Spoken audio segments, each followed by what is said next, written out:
Selamat pagi kawan-kawan. Hari ini saya ingin berkongsi kesedihan saya karena pokok-pokok kale saya hendak mati. Saya sendiri tidak tahu apa punca dia kawan-kawan. Pokok yang subur dan sehat, tiba-tiba sahaja daun-daun dia menjadi kuning dan hendak mati. Seperti ini kawan-kawannya.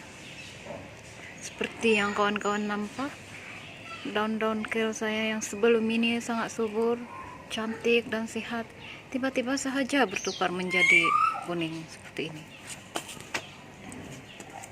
Tengok kawan-kawan, semua daun-daun kale saya bertukar menjadi kuning dari atas sampailah ke bawah.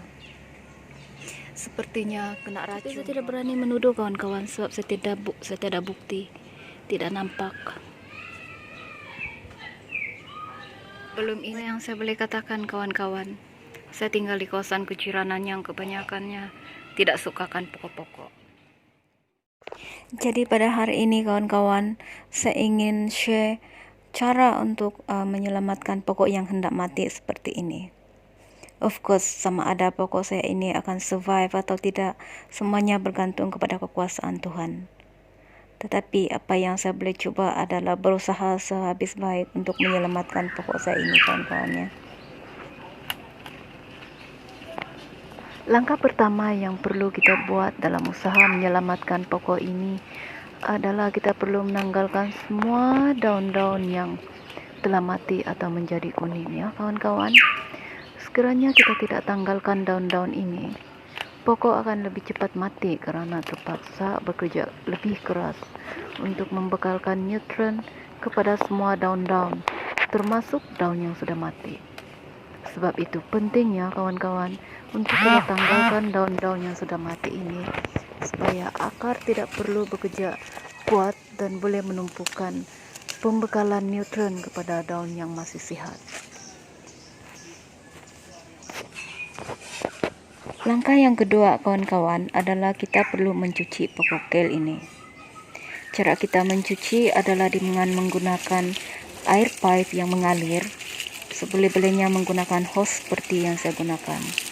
Tujuannya adalah untuk mencuci sisa-sisa racun yang masih melekat pada daun-daun, batang, serta akar pokok. Cara kita mencuci adalah dengan membasuh dari dalam daun dan juga di luar, dari atas daun, atas pokok sampailah ke bawah pokok, maksudnya di akar pokok tersebut kawan-kawan. Dengan cara ini kita dapat mencuci sisa-sisa racun atau toksik yang masih terkumpul pada daun ataupun batang pokok kita. Kawan-kawan, adalah kita ambil 4 sudu gula, kemudian kita larutkan dalam air sebanyak ini.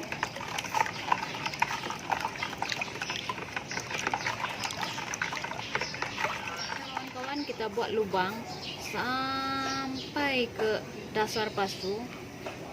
Lubang kita buat 4 lubang.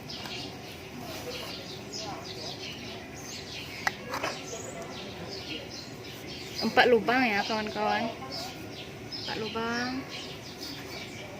Pastikan sampai ke dasar pasu ya. Selepas itu kita tuangkan air gula tadi. Tujuan kita menuangkan air gula ini kawan-kawan adalah untuk menetralkan toksin yang masih ada tersisa-sisa di dalam akar atau pasu ini ya.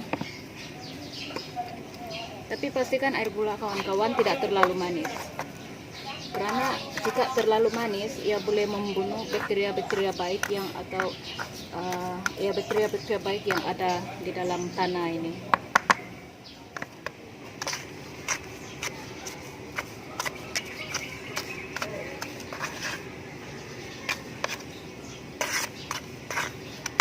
Langkah ini boleh diulangi seminggu sekali ya.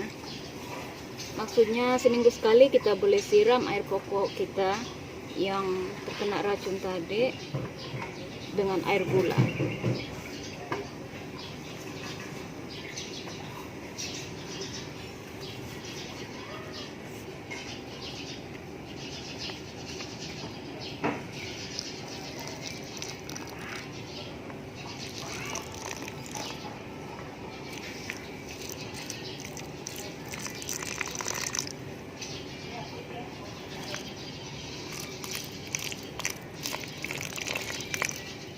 inilah result dia kawan-kawan. Setelah 2 hari saya cuci pokok kel saya yang hampir mati hari itu, dan kemudian siramkan sedikit air gula, daun-daun pokok kel saya telah berhenti menguning. Dan sekarang saya berharap agar pokok kel ini akan terus hidup dan tidak mati. Seperti yang kawan-kawan nampak, keadaan pokok kel saya ini tidak lagi seperti hari itu, yang penuh dengan daun-daun kuning seperti hendak mati. Sekarang daun-daun pokok kel saya kembali hijau, biarpun masih ada sedikit yang Syukur kuning, tapi usaha saya untuk menyelamatkan pokok kel saya daripada terus mati hari itu telah berjaya ya kawan-kawan.